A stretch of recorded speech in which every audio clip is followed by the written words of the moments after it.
We're doing this. Yeah. Yeah, fuck it. It's the Very A podcast. We're Sean and Cass. Yeah. Nothing can stop us. Yeah. We're at your parents' right now. Yeah, yeah. Loving life. I'm happy to be here. We're stretching out our coronavirus negative test as far as it'll go. Yeah, we got a negative test result like 2 weeks ago.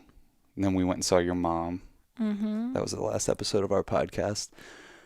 Then we went to New Hampshire and met up with our sweet friend Emma. Yeah, that was Shout great. out to Emma for having us to her family estate that was built in the 1800s. Yeah, that was so crazy. I felt like I was time traveling. Yeah, yeah. So we spent a few days there, and then we rolled into my parents' house. And this is our first time being in the house since all this started. No, I know. It still feels a little naughty, Yeah, it does. like, every once in a while I'll have a second, like, what if I fucked this up? I would never be able to forgive myself, but I also wouldn't be able to forgive myself if we didn't spend time with your family. So it's like It's important. You can kind of see what our presence does for them and what their presence does for us. yeah. Yeah, yeah. It's good. It's deeper spiritual work. We talk about that all the time. Ram Dass says that if you think you're on the path to enlightenment, go spend a week with your family. Right. It's like, Oh yeah, we it's just had very like much true. we were just like traveling. We're like, oh, we'll come back and it'll be all chill. And then like first morning back, it was like intense family meeting and Yeah, yeah. intense stuff just keeps on happening. Yeah, but it's here for us, right? Mm-hmm. And that's something that has switched in our life over the years. Yeah, I have to thank Ramin because I feel like he's the first person that introduced me to the concept of pronoia Yeah. instead of paranoia. Yeah. And ever since then, I've just held on. If I cling to anything, it's pronoia. Mhm. Yeah, that's pretty funny. Well, why don't you explain what pronoia is in case people have never heard that term? Oh, it's the idea that the universe is conspiring to help you, Yeah. not hurt you. And so, even if things feel like they're against you, they're not. They're for you. But it's a lot easier intellectually than in practice. And I think that's what's been so cool about us doing this dance together is like we can give each other space to be paranoid or be a victim. But ultimately, I've gotten to the place where I can, at least when I see something going on with you, have the distance of feeling like, oh no, this is cool. Like Sean's upset right now. He's a Yeah. victim right now, but like it's temporary. It's a temporary state of being. It's Right. not his truth. And because that, when I started investing in the idea of your truth being one of like something's happening to you, and then we both get in that circle, but it's not very compassionate sometimes. And that's the dance that I have to do in Yeah. life with you in particular is Yeah. like, if you think if you're having a moment or if I'm having a moment, even though I know, oh, this isn't even that bad, if I act like that to you, that's being so uncompassionate. Yeah, but you hold incredible space in that way. I feel like because of the two of us, I'm the one that gets the bouts with paranoia. But I think it's also why I'm so good at pronoia. Right. Because you go deep into that realm and you're like, this motherfucker's doing this and that, and then this fucking person did that, and my dad said this, and you start building that narrative, and it quickly you hold the space. You let me do it. You let me do the dance. You'll listen to me, but you definitely you dig your heels in, not in a harsh, cold, uncompassionate way. You dig your heels in and like, Shawnee, I'm gonna listen to you, but like I'm not gonna join you in that story. Well, And I then it's can't. usually pretty soon after that I realize like, oh, this is for me. I needed this. Yeah, well, I can't help but like give you the evidence maybe at not the best times. Be like, this is why this is good, and this is why this is good, and this is why it's good, Mhm. and this is why it's good, and Yeah. sometimes you don't necessarily want to hear all those things. It's just it's as much as you try, and sometimes it does work. You just really can't impart anything on anybody. They just Right. have to know for themselves. Like part of this big family intervention we had the other morning. Like we just wake up here our first morning here, and my mom's texting me like, come upstairs, that Megan's coming over, my sister. And she sits us down and brings my dad out and like basically has to confront him about some of his behaviors with drugs, with basically self-medicating and like trying to deal with anxiety and depression in that way. And in those moments, it's hard for me to not get mad. It's hard for me to not get mad at him and like want to like shame him out of whatever he's doing to like upset the order here. Mm. But I have learned to kind of slow down a little bit. I think you saw. I think I did pretty good You during. did so good. I was so proud of you. Yeah, I try to say some things that will stick because my mom and Megan have my sister Megan, who's a brilliant social worker and just an amazing mind and a great mother, and she's just awesome. Her and my mom are like they have their faith in doctors and institutions, and they're like, we need to call the doctor. You haven't been taking your SSRIs. You're trying to score Xanax from some guy at the gas station. Like, you know, this is becoming a mess. They want to like talk to therapists and talk to doctors and this and that. So they're holding space in that, and I'm kind of doing this other thing where I'm like, Dad is having a spiritual crisis. He's disconnected from spirit, and we need to hold space for him to come back. We need to soften ourselves for him to come back to love. And I know that sounds really like woo woo, okay, whatever. Like, what are we doing today though? Mm-hmm. But it really is that. That's the goal.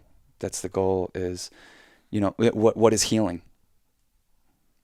It's repairing your inner environment so you can experience love. So you can show up for the present moment, so you can laugh, so you can experience joy. To me, that's what healing is. It's repairing the inner environment and working towards that. So as much as they hit us out of nowhere, that there was even problems like that going on up here, because we haven't been in this house in so long, I definitely walked away from it like, okay, this is a little bit of a wake up call. Like, I need to practice what I'm preaching, because what I'm preaching to my mom and Megan is like, we need to change. We're not necessarily going to be able to do anything for Dad. We've been trying to do that for 40 years. Right. We need to change. It's not our fault. Yeah, that I can't. I'm like, I get like stuck. I'm like, wait, because it's one of those. One of the things that's like helped me is like the lens of pronoia is like helps me with myself. It helps me with other people. It's helped me not try to change people. It's helped me accept people and where they are at their journey. But then it's also like I'm so in this place and have been for such a long time that I dance with, where I feel responsible for everything that's happening in anyone else's life if I'm like in relationship with them. Yeah, your shame and blame gets activated. Yeah, but it's always like I'm not a shame and blamer outside of myself. It's like a very pointed inwards, and it's like, this is daughter of an alcoholic. This is what happens. I mean, these are patterns. They're patterns that just play out over generations, and what it is it's pain. And who knows how far back it goes. This is what I was trying to say to my dad. I'm like, man, there's nothing to blame you for. I feel bad for you.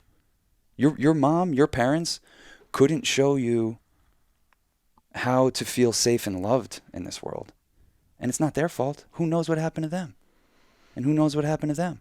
Yeah. Pain will move through families, will move through communities, will move through friendships until someone's ready to feel it. It'll go on for generations. What do you think we're experiencing collectively? Mm-hmm. But it's here for us. And to me, like the most shining example of that, and this is what I was bringing up to my dad, because like he starts going to like, oh, excuses. Like he just doesn't want anyone to think anything bad about him, and he has all these excuses, and Caitlin's having seizures and this and that. But you heard me. I had to just start screaming, they're here to wake you up. The seizures are here to wake you up. And I used to not think that. I used to be in victim consciousness about what my family has had to go through. We're in Erin's room, my sister who died. This was her room, you know? She died when she was 15. She would have been 30 next week. That pain hasn't been fully experienced yet by my family. Who knows how we're passing that on? Mm. But it's here for us. Erin came here to wake us up, and she left here to wake us up. And it was abrupt and it sucked. And same thing with these seizures. And who knows if one of them is going to take Caitlin out one of these days. That's a crazy, crazy thing to contend with on the day-to-day. And if I had to do it, and I told my dad this, I'd be self-medicating as well. I wouldn't be looking to pharmaceuticals. I've never done that. That's not where I turn to. It's so funny. Yeah. Cannabis. However, Cut a deal with a plant. That's what I told him. I said, yeah. you think ayahuasca's fun? Do you think I'm taking ayahuasca to get high? Like, are you kidding me? It's fucking terrifying. It's a one-way ticket into the fucking shadow realm. Yeah, man. Yeah. And, you know, I do that to learn about myself. I do that to learn what's running the show. What's down there actually running the show. Yeah, with your thoughts. I mean, that's the other day when we were having a moment. You were just like, I just needed to, like, you were having a paranoid moment, and then, we kind of went through it, and then on the end of it, you were like, those are just thoughts. Like, I just need to move that energy out. And Yeah.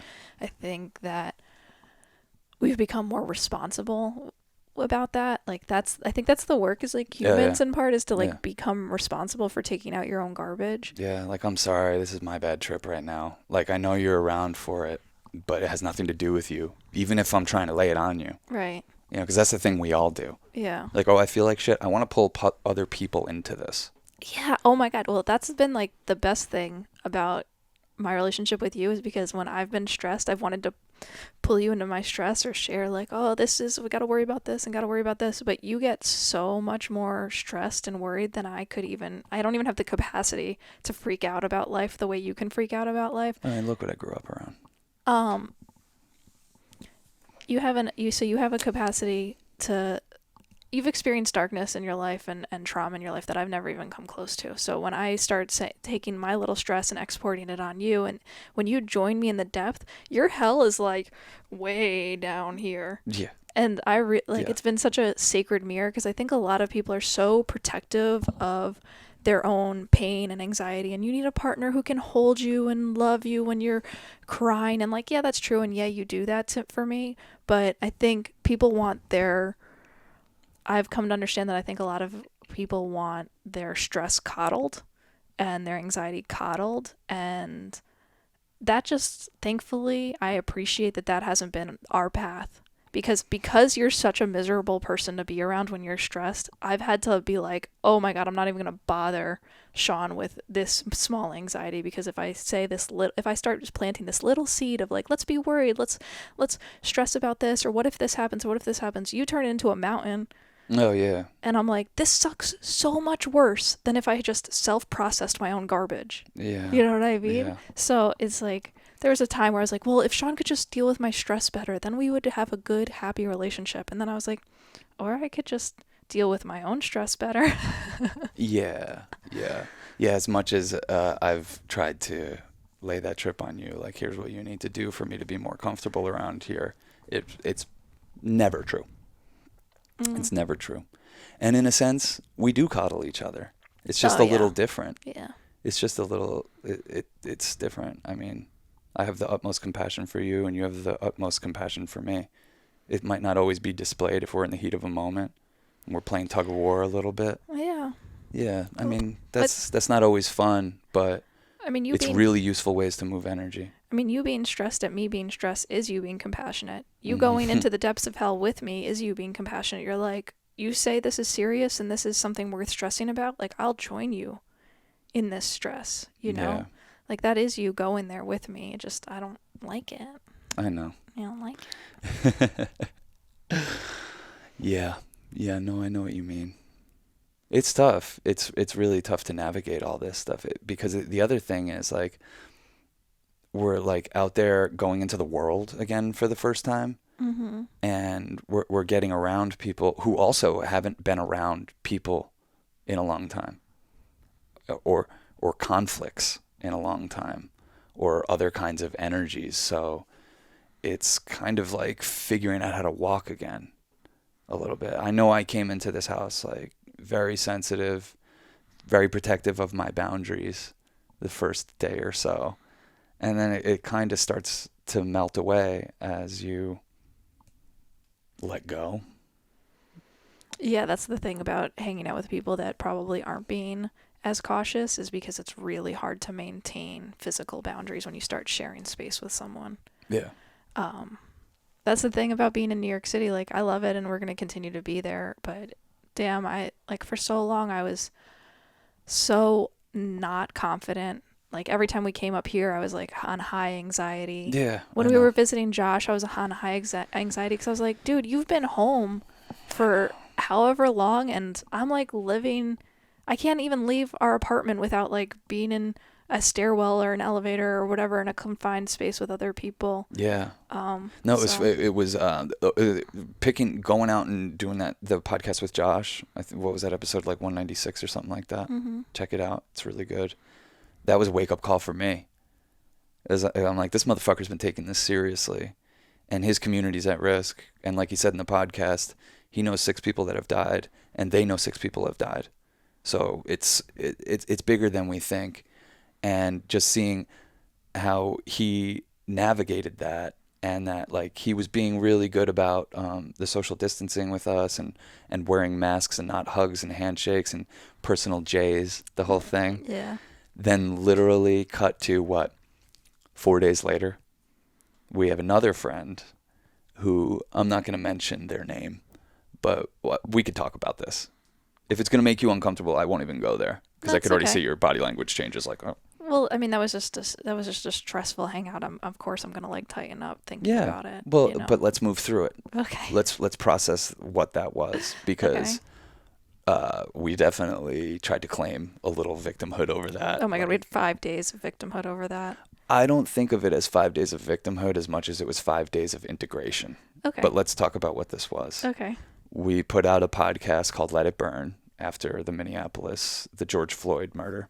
Mm-hmm. And, we basically just put our radical politics on display. And trust me, that's the tip of the iceberg. We don't even fully get into it on this podcast, how radicalized we are.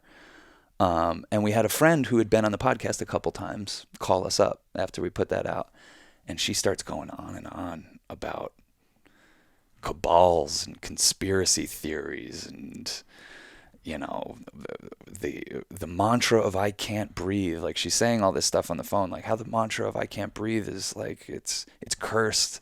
And just this stuff that I was like, whoa, I haven't really heard opinions like this. And it was early on in all this. So she's like, yeah, I want to hang out with you guys. And mind you, we've done podcasts with her before. They were great.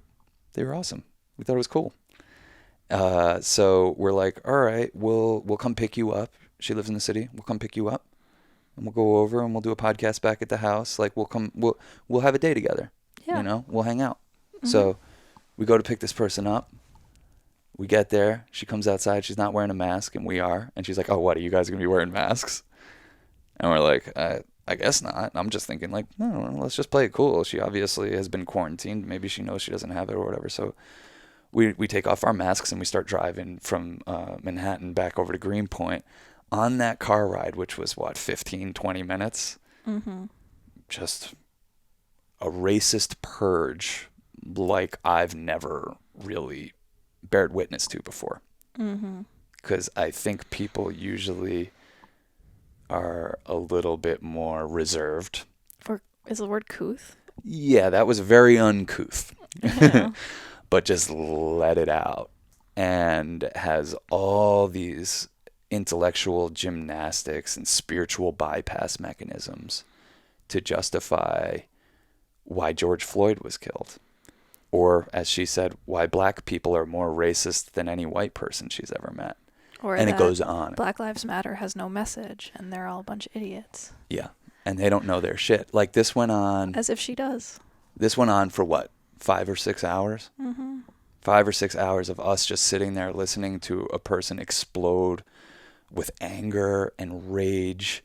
And it was disturbing. It was really disturbing. Like, I didn't know what to do. You know how I am. Like, normally I'd be the person that you'd be trying to calm down in that situation, because I kind of You're the was first person to fucking engage or to call someone out, or like, you're always the first person to like call bullshit on people. But I think that you just, like, she was in our apartment, and I mean, I was just trying to carry the weight of just being like, you did. This is the fucking most fucking stupidest shit I've ever heard. That George Floyd was on meth? Well, that it was a conspiracy, that he made a deal for Black Lives. Like, I Yeah, just was no. like, stop. Yeah, like the concept that she was trying to drill into our heads was like, he cut a deal. He's part of a cabal. It's like What? there's this, what I'm seeing is that people within the far out healing community have like touched how we don't know what's going on. We know that like our reality is kind of permeable and bizarre, more bizarre Mm, than we could ever imagine. But to take that at your convenience yeah. and apply it to real world things that are happening and say like that everything is conspiracy. um I guess what I'm seeing is that people are having a hard time in this moment acknowledging the collective trauma, Hmm. especially if they're trauma workers. You know what I mean? I don't know. Oh yeah. And I also, she had a big shadow talking about how things are going to get really bad and it's really bad, and that's where I think this pronoid perspective is just so powerful and important, especially in times of collective unrest and change. Is like, change isn't bad, change is good. People standing up isn't bad, it's good. Mm, You know, expression and saying Black Lives Matter is a good thing. yeah. It's acknowledging that we care about each other is a good thing. Yeah. Wearing masks is a good thing. Like, any effort to say your life is important to me, your humanity is important to me, your sense of peace and well-being and health is important to me. Like, this is all good stuff, you know. But Yeah, to but what's their angle on it? Where do I fit in? You know, like they had this secret little esoteric knowledge in the old world, and now the new world, like it kind of doesn't apply, and it makes them uncomfortable because they can't promote themselves as easily. well, yeah, she And she had this idea that like healers, the spiritual community is like responsible for like making everything right, and I was like, dude, y'all are the not that least important. qualified people I can imagine for this moment have been our quote unquote spiritual friends. Jesus, yeah. And this was just the shining example of that. I mean, and this went on for hours, and she kept saying like, "Oh wait, like let's put this on the podcast. Let's get the recording out. You know, like let's get this recording going." And like you and I are kind of like, I don't know, we kind of lost energy for this. Like, I'm not looking to have that kind of. I'm just not looking to fucking blast out that level of bullshit. Well, I had a lot of shame following it because I so badly want to like help her see a different perspective that doesn't carry so much hate and anger. Like, I feel that as a responsibility. Like, Hmm. you got to like get your own, you know? Like, if white women are acting a fool and I'm a white woman, like, it's my responsibility to check them. You know what I mean? And Absolutely. if someone, and so it's like I feel complicit if I don't. I mean, it's not like I didn't express myself. It's not like we didn't argue. It's not like I didn't No, tell her yeah, her ideas were fucking stupid as no, fuck. I know. You guys But got into but it. like, when you know that you didn't change someone's mind, it's so heart-wrenching and heartbreaking that someone is going through the world thinking that believing in white supremacy. Yeah, That's just like that kind of like is the thing that hurts my heart, is like the ugliness that comes with people thinking they're better than other people because yeah, of the color of their skin, or because their ancestors colonized, or because their fucking face is on a mountain. yeah, You know, it's like this great myth, you know, that's been yeah. perpetuated. And yeah, you want to help, you want to be a helpful person, you Well, know. I was trying to do that by not like I was like, let me try something different here. Like, I'm not going to be too rooted in my ideology and just listen and kind of just react in as soft a way as I could. And I think she was hearing me more than she could hear you because you guys were just having a traditional argument a lot of the times. Mhm. And I was trying to like bring it into places that maybe we could work together, but it definitely I could see she's suffering. She feels to blame for all this. She feels like people are blaming me. I'm a white woman. It was very convenient. She was a white woman when she got to be a victim, and she was not white and Jewish when she gets to be a victim in that realm. So it was very funny dance she was doing all day. And all I said, and this sent her over the top, I said, divest in your whiteness. She said, what the fuck does that mean? I said, you know how you feel awful right now about everything that's going on and like responsible and like all this guilt is flying around and like you need to stand up for white people. Why don't you divest in it? Why don't you divest in your whiteness? Mm-hmm. You know, and take a look at it from as objective a place as you probably can in your heart by divesting from it. Mm-hmm. And that definitely sent her into a spiral. But it's all about what you identify with. If you want to identify as a white person and you want to take on all of that history and all that nonsense and if you want to fucking and justify it and rationalize it, and that's I mean, that's, if I were to say what I'm seeing most that's most alarming is our tendency to rationalize. Like when someone gets shot and murdered by the police, we rationalize it. And because we're rationalizing these horrible things that happen, we always end up rationalizing it was their fault. You know, they shouldn't have done this, they shouldn't have done that. Yeah. And it's like, also that's kind of a spiritual thing, because like it kind of goes in line with like, oh, no one's a victim. So if no one's a victim, then it rationalizes, oh, he got murdered, it was in his destiny, that was he made that agreement in his life. And it's like, there is more nuance to everything. Yeah. And it's not so black and white, and it's incumbent upon us to like wake up to what's going on and create a better reality for everyone who lives here so that people can feel safe. And right now we have emboldened white people thinking that they're being oppressed, and it's really ridiculous and stupid. But so why's that happen? Why does it happen? Yeah. How could I don't a know. white person... Honestly, I don't put myself in positions where I'm that close with emboldened racists. So like, I feel like I'm a little naive. I just like want to trust that it's for somehow it's out of fear, and I think that's what it is, and fear of losing who they are, their identity, their pride, their, you know. But at the same time, I'm just like, it's sad. I'm sad for people. Yeah. Yeah. But I think this time is like so clear that everyone wants to help, you know, like wants to make this a better world, doesn't want to just post Black Lives Matter, wants to make sure that it's in alignment with how you behave and how you act and what you do and what you fight for, you know. So I feel like I would love some more guidance on how to do that, you know. Like after that was the problem with hanging with our friend, is that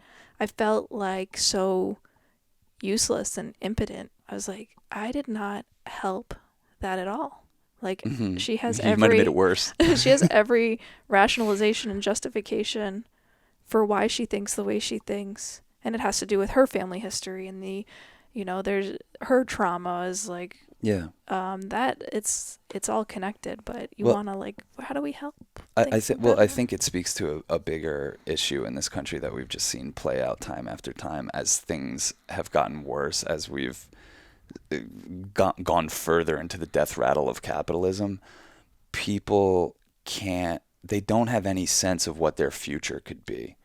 They don't have anything to hang their hat on. They don't have any kind of foundational sense of who they are and what their place is in the world. And it's not their fault. But when you end up in that situation, I think a lot of people end up clinging to the past. And they start searching around in history for when they were powerful. And you want to be like those people who were fighting a war, who were powerful, who were killing people over their beliefs. You know, but we're just so disempowered.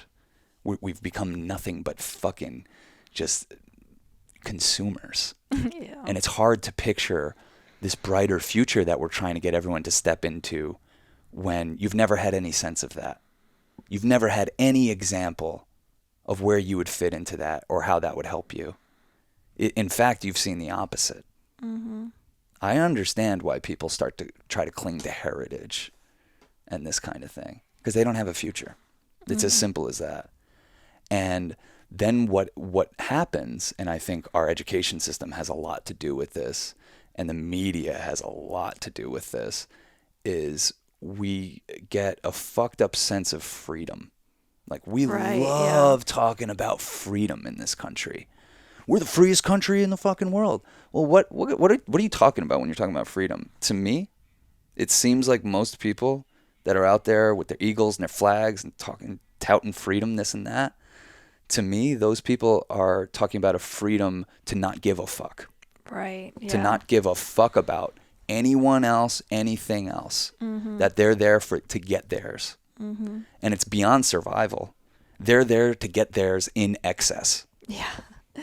And that's what freedom is. Mm-hmm. The freedom to consume excessively, the freedom to judge excessively, the freedom to double, triple, quadruple down on your individuality. Can I just tell my mom to step in the other room for a second? Can you guys step in the other room? We're doing a recording.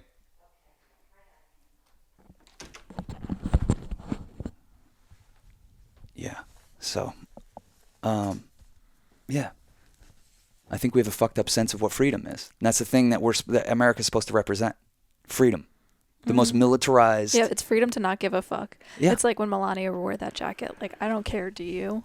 Yeah. You know? Yes. That's the kind of freedom we love here. Uh-huh. You know, not the freedom that comes from a thing that we know about, that freedom from a sense of cooperation and a sense of connectedness. Mm-hmm. That's the thing. When it's that kind of freedom, it's all inclusive. Everybody's in on that, and that's threatening to people who just want it for their own. Right. You know, it's a shame. We get hypnotized, and we start to believe in things that are against our own interest. Mm-hmm. And it's all coping mechanisms, because it's hard to be a human. Yeah. Yeah, it's really hard. All the stuff we're talking about, it's this tough shit to fucking navigate. I'm not even sure how to do it. That's why we do this podcast. It's just like kind of figure out where we're at. Yeah. A little who we are today. I don't know. Yeah. Like, and also be comfortable with not having the answers. Like, I try not, and that's where I felt like I got trapped after that hang, is because I was like, she's wrong, I'm right. She's wrong. It's so obvious she's wrong. And I was just like, I have to not only divest from my whiteness, divest from the idea that other people are wrong, but divest from your rightness. My righteousness, because it doesn't feel good to be, doesn't really feel good to be right. It feels, I feel like sick, it makes me feel sick because when I'm right and everyone else is wrong, I'm in a very unsafe environment. Mm-hmm. Yeah. I'm like, yeah, totally. Everyone's scary and sucky and yeah, the worst. Yeah. And righteousness is a really, really tricky lens to see the world through. Right. I mean, that's what our friend was doing that day with that racist outburst. Oh yeah. She hadn't had anyone to lay her bullshit on in so long, and here we were, good listeners. We're friends and everything. And she's like, "Let me tell you guys what's up." And it was just she was just overdosing on righteousness. I prayed. I don't think it was as. It was not so combative that we couldn't hear each other. I don't think we maybe took anything away from each other, but I prayed for that. Like, I prayed to have a conversation with someone who I had opposing views from, and to like be able to swim in that territory where we could talk and try to hear each other and try to like get to new ground and understand. And it ended up being more depressing than I ever could have imagined, because I thought it would be like with someone who voted for Trump or someone, you know what I mean? Not someone so close to home. You thought you were going to be able to convince them something. Yeah. So you were attached to righteousness, whether you know it or not. Yeah. And even still, then I talked to someone who is, a spiritual guru type and realize, oh, there's no way to convince someone like this, and that actually the racism is, I know it's super insidious. I know that I have it, you know what I mean? I know that, but oh man, it was kind of, Anyway, talking about everything like you mentioned, we talked about the I can't breathe thing, and I've seen this, and I understand what people are saying, but I think and as if it's saying, going around saying I can't breathe is like this horrible mantra. She's like, what a terrible mantra. And I understand, like, from a spiritual perspective, why people are saying that, but I also think, personally, like, I'm going to only talk personally, obviously, what my take on that is one, I don't think you should tell groups of people what their mantras should or shouldn't be. Especially historically marginalized groups of people. And, It's like, take a step back, homie. Or pray against it. And I think, if anything, I can't breathe is a collective call saying, like, if someone can't breathe, I can't breathe. We're in this together. And when someone can't breathe, what do you need to do? You need to release. You need to give them air. You need to give them space. And so while it is maybe not the most positive thing to say, the point is not to always be positive. It's to go through the darkness. It's to acknowledge the pain that's being caused right now, and alleviate it and help, so that you don't have your brothers and sisters saying, I can't breathe. Don't shoot. It's a desperate cry. And it's so white of us to say, no, you should say something different. Well, what would you say if you literally couldn't breathe? Mm-hmm. What would you say besides I can't breathe? Wouldn't that be the first thing you'd say? Oh, yeah, and I love how... I can't breathe. You wouldn't be sitting there with your oxygen cut off saying, how do I say this get better, this across in Yeah. a way that's not a negative mantra? Like, shut the fuck up. Oh, yeah, when people like to say, defund the police, that's just a horrible way of putting it. You need to put it in a way that's more appealing. I'm like, redistribute the wealth? And she's like, Well, no, they that's don't like that horrible. either, And I'm like, no. you don't like anything. Stop looking at ways to criticize movements. Like, Yeah. that's like, why are you looking for evidence to criticize the most powerful and popular movement in human history? Yeah. You know? Yeah. It's, well, it says a lot about our fear, doesn't it? Yeah. Well, and that's like when people are scared. And I remember we were with someone, and he was like, real bad storm's coming. I really think something really bad's gonna happen. And another woman said to him, well, maybe that's your personal storm. Yeah. Maybe it's not Man, all that of moment, our storms. That moment kind of rocked us a little bit. Because she was so we bold. were, and we were Yeah. also buying into what this person was saying. Yeah. Because they were trying to present themselves as a mystical being, which I think we all are. Yeah. But they were presenting themselves as if they were very tapped into something. And their message was like, darkness. It's crazy. It's coming, and we're all sitting there like, oh, really? Like, kind of buying into it. And then this girl was just like, maybe the dark is in your eyes. Yeah, like Grateful Dead. Yeah. Maybe the darkness is from your eyes. Yeah, I mean, and I think that's another freeing moment. One of those, like, titular freeing moments where you're like, no one knows what the fuck is going on. It's great. And no one is smarter than you, better than you all. I mean, like, yeah, people are smarter than me. I'll definitely say that. Yeah. But no one spiritually is perfect. Yeah. And balanced and can tell you what's up. And that what's so beautiful especially us. Especially us. That's what's so beautiful is, like, you hear out of my mouth or out of Sean's mouth or out of anyone we've had on the podcast what resonates with you, and you know what's truth. And that's why we can get on here and spew whatever, because I trust that whoever's listening will resonate with the stuff that is already true to them, the stuff that they already know. Yeah. And so the idea is that I think when you put someone in a pedestal, though, that they can say whatever to you and you really believe it and you buy into it without questioning, that's where you're the fool. Yeah. And that's kind of like what we've become in life and with America is, like, we're fools. Like, we've bought into this fucking American imperialism and American exceptionalism. Like, we're fools. Like, we bought into this idea, and we let them tell us all this stuff. But, like, we need to critically think and see what's going on in a way that allows us to, not fall victim. Because if someone has no power over, if you give someone no power over you, then it puts you in a more empowered position. Yeah. I mean, we're all architects. We're all trying to be architects of our future. Yeah. And we got to just figure out the ways to do that the best, how to serve each other the best.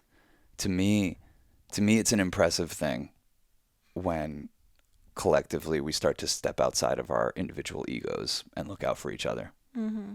Yeah, I think you hear some right wing contrarians being like, oh, this Black Lives Matter movement, it's mostly white people. Wow, that's pretty fucking impressive. Yeah. That's pretty impressive. And we'll label those people all kinds of things to make ourselves feel better about not doing shit ourselves. Yeah. They're social justice warriors. They're virtue signaling. They're doing this or that or whatever. Bring it on. More labels. What you're talking about is me stepping outside of my own needs to look out for my brothers and sisters here. You want to label me? I'll take those labels. Am I a social justice warrior? Sure. Am I a virtue signal? Sure. Sure. Okay, cool. What else you got? Mm-hmm. Am I a snowflake? Yeah, sure, yeah. I'm a sensitive person. And so is the person calling me that. Yeah. They're just trying to pretend to be a different thing. Well, this fear around Black Lives Matter, I think I've been not caught off guard a little bit, like how that is such a threatening thing to people, like saying Black Lives Matter, that not only can they not say it, but they're going around ripping signs and painting over stuff. And, yeah. And because as white people, it's so revealing that when they see like white lives matter means to them other lives don't matter. Because if you didn't think that, you wouldn't be threatened by Black Lives Matter.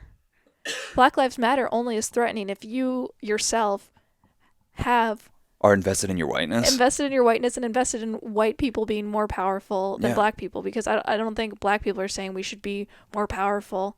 But fuck, if they were, I'd be behind it too. Well, that's where we start to get into like a much more interesting conversation to me than like smash capitalism. Awesome, cool. Y'all know I'm there for that. I'm here for it, but we got to take it a step further. Nice hit. Isn't it nice with the crushed ice in there? Oh, babe, you're gonna be fucking ripped. It still needs more ice. I know. Oh my god. Yeah. Well, at least I had my words about me for a few minutes. Now I'm about to be fucking flying. Well, yeah, like who cares? Who cares? We're just hanging out. We're up at my parents' house. But basically what I was trying to just say was like smash capitalism, great. Smash all forms of hierarchy wherever you see them. And that's a much bigger job. Capitalism is in its death rattle. It's going. We're going to have to push it over the edge. We're going to have to put a pillow over its face and put it out of its misery. But it's been on life support in the hospital for fucking decades. And it's just time to do it. But this other thing. Well, it's hard. It's hard to smash class without revolution. It doesn't happen. That is revolution. Yeah, I've smashed class in my own heart. I was thinking about this on our last acid trip. I was like a few days ago. Because you always say like, and what I know is to be true is that people are showing the world what kind of love that they need, Yeah. And they usually are going to get the love that they need. And sometimes with people who accrue material wealth, like the Warren Buffett, he needs to show people that he's the best at playing the game, you know? Yeah. And he can collect all these ducats and whatnot. Mm-hmm. And it just like started making me feel sad because I was like, that's so sad. Like the people with the most money, I feel bad for them. You know what I mean? I think, and we don't necessarily class structure needs to change, but if we can just become more compassionate towards everyone wherever they're at within the spectrum. Totally. And how Donald Trump had such a fucked up upbringing that he felt the need to become president. Right. A billionaire needed to be president. Mm-hmm. Like, God, where does it end? Yeah. The feeding that ego. I agree. I feel bad for them, but I don't think that's going to stop me from being first to sharpen up the guillotines. Like, this shit's got to go. It's happening. It's happening, and we're a part of it. And I think we're talking about some of the symptoms of clinging that we see out there. And good Lord, are we guilty of those things ourselves? Yeah. I mean, this is where, like, when I say, like, it's all a game and I want to be better at playing the game, like, violence begets more violence. Like, I want to, like, fucking hypnotize into the better reality. Like, I want to fucking judo this shit. I want to judo a friend who's racist into, like, 'cause remember how we saw this thing about how in Israel, in one district or whatever it's called, they were putting out these ads, these commercials that were like, Israeli soldiers are so strong, they can kill people, they show their dominance. Like, Yeah. they were just so on point about Israeli exceptionalism and how, their soldiers are out there fighting and killing people. And when they put these, like, I don't know if they're honest ads, but direct ads, the support for the government went down in those places. Yeah. Like, there's a way to share and disseminate information that's so seductive or not even seductive. That's not the right word in that example, but What that ad agency was doing, because I know the story you're talking about. You coffee breezed over that real quick. Sorry. I don't even know if that will make sense, but what they were doing, I tried the other day on Facebook. You basically like, okay, I'm dealing with extreme right-wing ideology. Let's bring a comically further right perspective to it. Mm-hmm. So I see a guy posting about and it's someone I know. Mm-hmm. Posting like a picture of Nancy Pelosi giving George Floyd's brother and mother a folded up flag. Mm-hmm. And he's like, "Do you believe this shit?" And then like I like engage like, well, what's the problem here? Like the guy lost his life. Like I don't know. Like what's the problem with this gesture? And he's like, he was a criminal. He was on meth. Like all the stuff, all that stuff starts coming out. And then I'm like, you know what I'm gonna do here? I'm just gonna double down on what he's saying. Yeah. So I started just in the comment section. It was all racist, saying like, fuck this, fuck that. And I just started replying to them all like, fuck that. Fuck George Floyd, man. A guy none of us knew deserved to die because he's done drugs. And fuck him. And fuck him for calling out his dead mother. And then these people who were vile in their posts are seeing how vile I'm being, and they were recoiling. And the guy ends up writing me a message personally. Of course, not in the comments section. You didn't tell me this yet. Yeah. Just basically saying like, hey man, just so you know, like I think you and I agree. I was just pointing out this and that, So it was almost like kind of what happens, what we were saying at the beginning of this podcast, when we have an argument, like not an argument, or like when you're like having anxiety about something, and I'm like trying to pull you out of it, and then you end up pulling me into it, and it's way crazier. And then I have to pull you out because basically, yeah, you're not going to pull me out, so I have to pull both of us out. That's basically what happened with this guy. Yeah. He was like, fuck George Floyd. He did drugs. And I was like, oh yeah? Not only fuck him, but when are we going to give those fucking guys that took him off the streets a raise? And then, people are like, ugh. And then he ends up DMing me. What was the gist of his DM? Being like, I know we agree, cops are fucked up, this and that. Whatever. And I didn't reply, but I don't know. Well, the funny thing about that is like this folded up flag goes to these guys who serve the country, and yes, god damn, I mean, people who, it is a selfless act to go give your time and energy towards this idea of protecting your loved ones and your country and stuff. Not really. It's usually people that wouldn't be able to go to college otherwise. Yeah, no, I know they prey upon those who have no other opportunities, but I will just say, like, it's kind of a joke. They go out there and are part of these stupid wars where they kill innocent people, and it's like, and we celebrate it. You know what I mean? It just brings everything to the surface. Cops. I know that is probably the least popular thing that you could say, but the military is our cops. It's the same thing we're protesting here. Mm-hmm. We're exporting it. Yeah. And it's way uglier over there. It's way uglier anywhere else we're doing it than it is here. They're cops. Yeah, I want to talk about no accountability. Yeah. And not only are they cops, but you're a motherfucking cop. And that's where abolition starts. Yeah. Inside. Kill the cop in your head. I know. Kill that little bitch snitch in your head. Yeah. Kill the little fucking tattletale and stop with the bullshit Yeah. and start to figure out what real accountability is.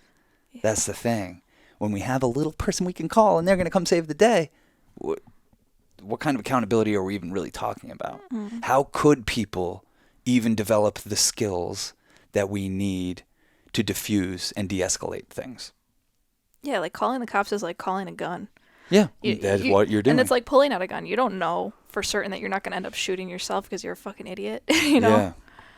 We had a friend who was right there with all the Black Lives Matter, abolish police, this and that. And the second that tide went down a little bit, she couldn't wait to get a victimhood story out there about how she's a victim and she called the cops on somebody. And not even seeing how that's problematic in this culture, in this time. You know? Put your fucking money where your mouth is. If you're going to talk the talk, walk the walk. Well, it's worth it. Yeah. It's worth it. I'm You like, become a beautiful human being. You step your game up. I just... You don't like talking about No, it. I feel like you're calling it in. Like you're about, like, you know what I mean? Like when you I'm call calling it in because I want to hold myself accountable. Yeah. That's what I'm doing. Yeah, I You know know what I'm saying? Well, when I look at somebody who's online saying, I called the cops on this person last night because they said this and they said that to me. Didn't do anything. Said this, said that. And I called the cops on him and everyone's like, yeah. I'm like, hey, wow, I've never seen such a fucking shining example of bullshit compared to what this person was trying to echo in the weeks before. And all I'm saying is, by me knowing that and by that judgment coming out in my heart, that's recognizing that same person in me. You know? Yeah. But I'll tell you what, I've never called the cops on anyone. I've never called the cops. That's what being in on this movement for 20 years will do to you. I've never called the cops on anyone. And you should have seen how this motherfucker, my dad, would act around here. That'd be the first thing people would do. It was the last thing we would do. Because we don't want to see him behind bars. He's already suffering. He's already suffering. You know? That's what you got to realize. Especially in those tough moments when they're exporting their suffering. And they're making it about you. And they're on and they're all over you and they're on top of you. And yeah, maybe they are even threatening your physical safety. In those moments, to have the restraint to mellow out, to try to bring your compassion online and apply it right then and there. Say this person's already in prison. You know, what I want to physically send them there. I want to be the one to do that. I'll never forget when my fucking apartment got robbed. Remember? I've told you about this before we met. I had a first floor apartment on North 7th in Driggs in Williamsburg. And for some reason, there was no bars on the windows. I'd never thought about it. Like 2 years into living there. This time, I think it was July 4th. I'm sleeping in my room, and someone just cut a hole in our screen, crawled in, and they took my Nintendo Wii and the controllers and all the games. They came back, and they came in my room while I was sleeping, and they took my wallet and my cell phone and some cash that I had sitting there. And they also took my camcorder with all the videos I had taken till I was like 26, 27 years old whenever this happened. So, you know, we tell our landlord if someone crawled in and stole some shit last night, the landlord calls the cops come over. They look at it, whatever. They obviously don't give a fuck. They're like, okay, whatever, something happened here. See you later. Somehow they end up catching the guy the next day. The way they caught him was he got caught in the act doing something else, and he had my credit card. So they knew it was him, and they come to me, and they're like, hey, believe it or not, we might have solved the crime here. You know, let's talk about pressing charges, this and that, and the other thing. And I said, not me. I'm not signing anything. I'm not saying anything against it. It was a 16-year-old black kid. What am I going to do? I'm going to be part of the reason that he's probably still institutionalized? Yeah. Or can I show those cops in that moment, like, it's no big deal. He's going through a rough go. I think he was addicted to crack. He's going through a rough go. All right? He stole some of my shit. I'll never see it again. I'll never see those videos again. You know, that was some good shit. Yeah. But it really was a lesson in letting go. I didn't even have my shit together back then, spiritually. I just knew in my heart when they came to me all excited, like, we're going to get to lock somebody up, Yeah. that I didn't want to have anything to do with that karma. Fuck that. Yeah, well, it was probably your karma to get robbed in the first place because you had stolen some shit. I had stolen that video camera. Yeah. How great was that? Now that I think about it. Yeah, me and my cousin stole that video camera.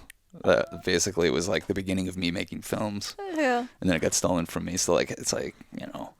You've had to make that's the thing. up for it ever since. Yeah, but we're making real movies. Or Well, and getting robbed all the time. Yeah. You know, and it's okay. It's okay. I've never been that upset about getting robbed. You've seen me get robbed a number of times. It's like, whatever. You know, like shit happens. But I think that you got to kind of put yourself through those exercises.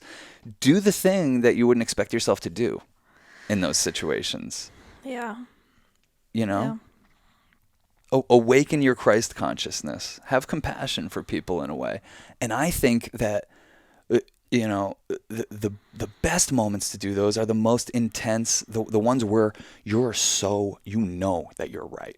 That this person is fucking with you and they are targeting you and you know you're right. And everyone can see that. In those moments, to flip the script, that's when you start to accrue some wisdom.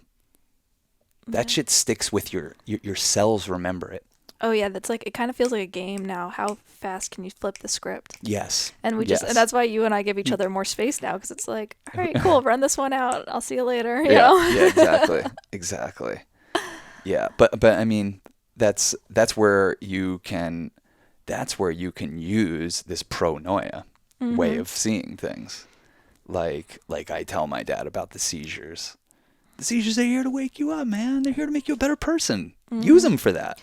Well, that's what we've been able to do with our fights. Like, pronoia about, like, oh yeah, we fought. Okay, we're gonna be closer now. You know what I mean? Not holding on to the trauma of the fight, but just instantly like flipping the script from like, oh, that would hurt so bad and I cried so hard and to like, oh, look at what we just worked through. You know? Yeah, but I mean, in the grand scheme, it is. It's us. They're little pixels. They're little like faulty pixels that were like, okay, cool, now we fixed that one. There's gonna be many other that need to be dealt with, but like we repaired that little pixel, and now we can shine a little bit more brighter and clear. Yeah, we've had to be together like 9+ years, 10 years or whatever, for like us to just be able to. I don't know. It's interesting how. I feel like we're just getting to the place where we're learning how to communicate and say, I feel this way. You know what I mean? We're upgrading our language and our nonviolent communication, where it's like, okay, it's taken us like pretty much a decade to when we have feelings to acknowledge them as our own, you know? Yeah. Rather than being defensive, I'm like, I feel defensive. Yeah. Well, that little flip of the script, that little adding that word. Because you have to dig a little deeper. Like, what is my feeling? What am I feeling here that's causing me to act a fool? Yeah.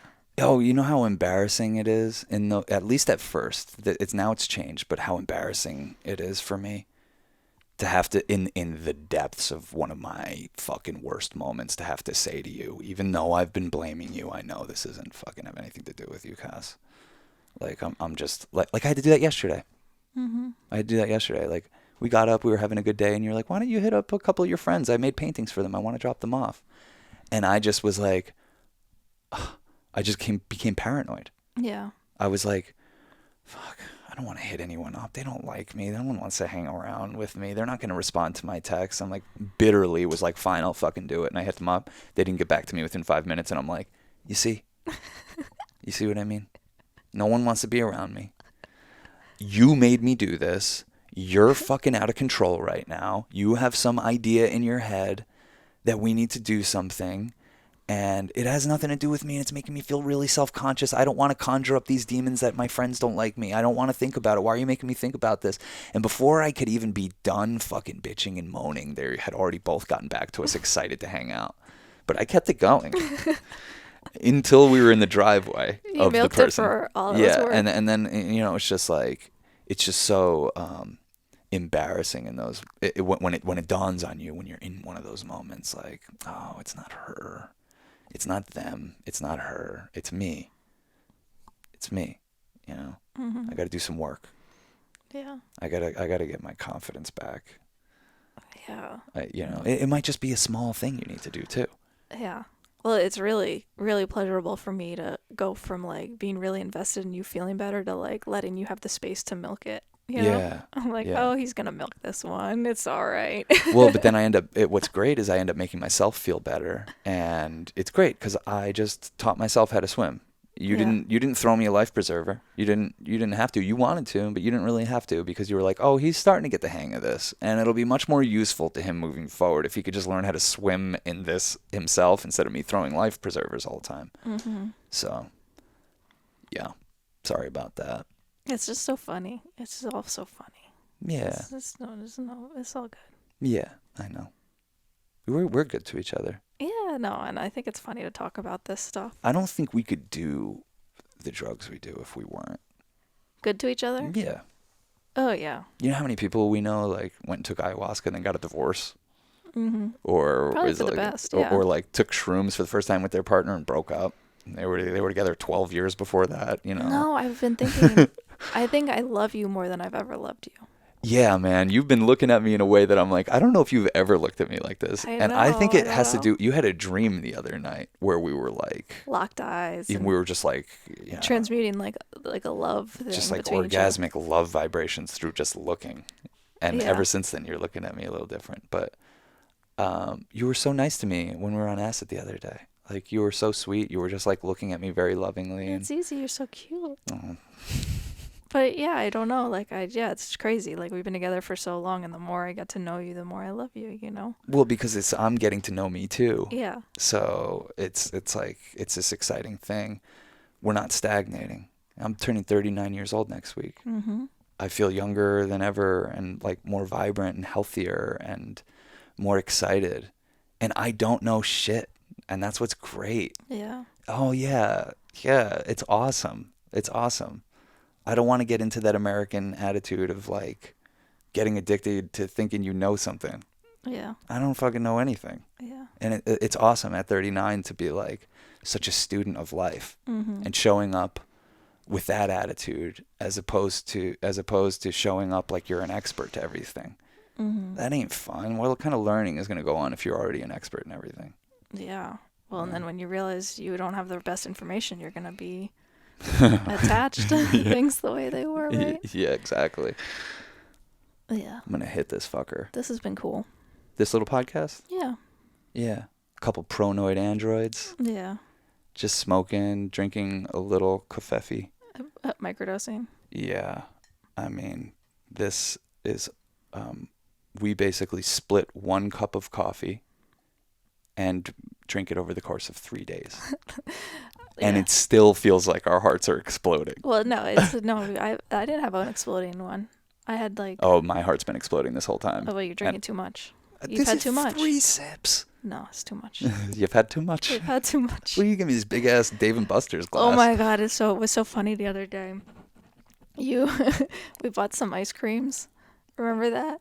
What? I'm just thinking of me saying like, no, you've had too much coffee. It reminds me of when we bought those. We were talking about whoopie pies with Emma. Yeah. And then, too bad they don't make them vegan and gluten-free. And then we go to the grocery store and They had them. somehow have vegan gluten-free whoopie pies. Yeah.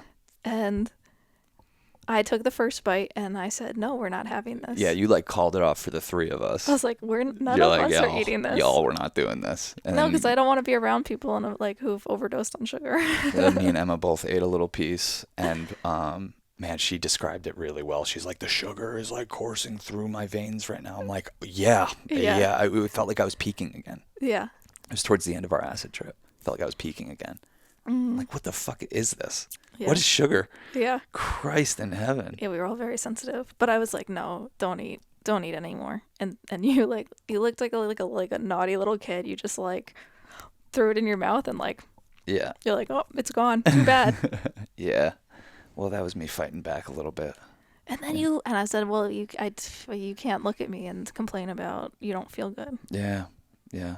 But I did. And then you did. And I said, nope, you're not allowed. I was like, definitely, it's regrettable to eat that, and but like I didn't pay the price for too long. Yeah. Yeah. Well, you were about to eat a whole another one to the dome by yourself, and I was like, I gotta dance with people all the time because some people like have a attitude where they don't want me to mother them because like it's my instinct to Mama Cass. Yeah, it's my instinct to be like, okay, no, like we're not gonna eat. This is just objectively, this is not a good idea to have a frozen icing with a million ingredients.